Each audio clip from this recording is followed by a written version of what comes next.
So in addition to the notes, we looked at an example of using CVP analysis to determine break-even point and target net profit for a fictitious company. So this company is called the Road Stop Cafe. They're open 7 days per week, serving breakfast and lunch. And we find that their fixed costs are $50,000 per month. Their variable costs are $10.25 per meal, and their average total bill is $14 per customer. And we're going to ignore taxes and tips. Now, any restaurant could do it this way with an average, or they could look at all their different meals and do them separate. So the first thing it asks us to do is compute the number of meals that must be served if Road Stop Cafe wishes to earn a profit of $8,000. So that's a target net profit problem.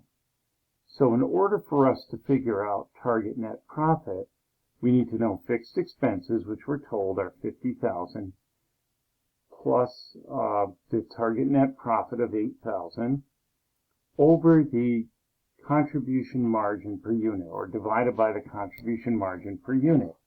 So the first thing we need to do is figure out the contribution margin per unit. And we've done that here. So our contribution margin per unit is going to be the sales of $14 per unit, which we were told up here, minus the variable expenses, or variable costs, of $10.25 per meal. So our unit contribution margin is $3.75 per meal, or per unit. So that's, again, what we have left to contribute to fixed costs, or fixed expenses. So in order for us to figure out how many meals they would have to sell, we would need to take our fixed expenses plus our target net profit divided by our contribution margin per unit. So that's the $50,000 plus the $8,000 divided by 375. So it's essentially $58,000 divided by $3.75. So again, fixed expenses plus target net profit divided by the contribution margin per unit. So the Road Stop Cafe would have to sell 15,467 meals to earn a profit of $8,000. Okay, now this is a rounded number, so when we do our contribution margin income statement, it's going to be off a little bit, but we can prove this by doing the contribution margin income statement. So we can see, for example, that our sales, okay, if we take the 15,467 meals times $14 per meal, we get $216,538.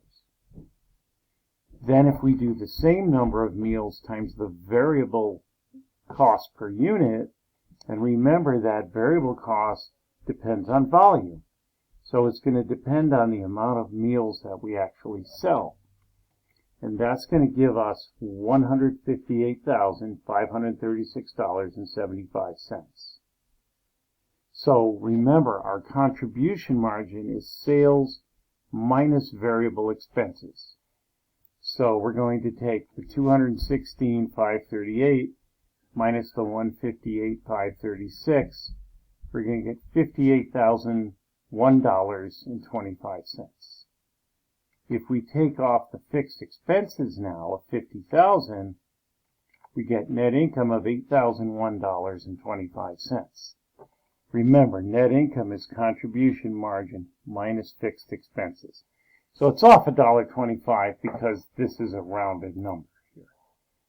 Now remember, this is for internal purposes only. This is not what we would report to the bank or our customers, investors, government, whoever.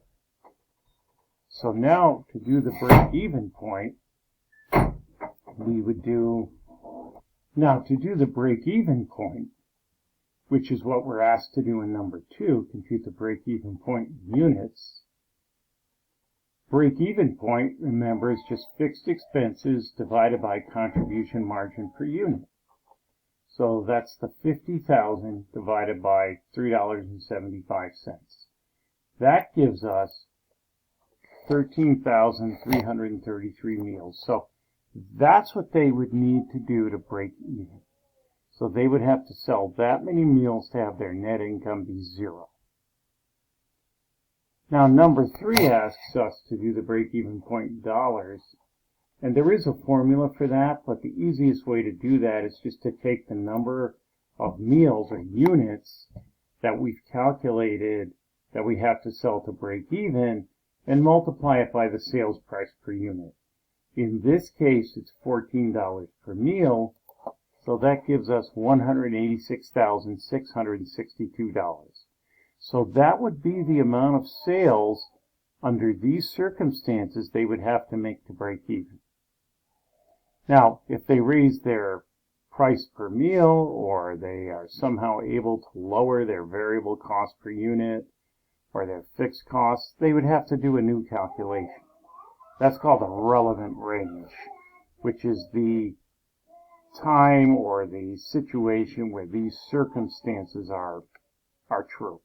If they change, we're in a different relevant range. So now we're asked to assume that fixed costs increase to 55,000. How many additional meals must be served for the restaurant to earn the same profit? Well, it's going to have to be more, right? Because now fixed costs have increased.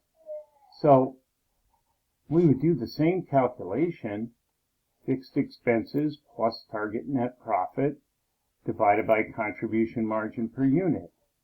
In this case, it would be 55,000 plus 8,000 over the $3.75. So that comes out to 16,800 meals. Previously, when the fixed costs were 50,000, they had to sell 15,467 meals to earn a target net profit of 8,000. So they would have to sell 1,333 additional meals. So again, why is this important to you as a small business person? Well, if your costs increase and you want to earn the same profit, you need to look at, is it feasible for you to serve these additional meals, for example? Or do you need to raise your prices?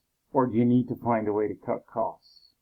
So this formula, both the break-even point formula and the target net profit formula, can help you predict costs and make financial decisions. So I thank you again for your attention.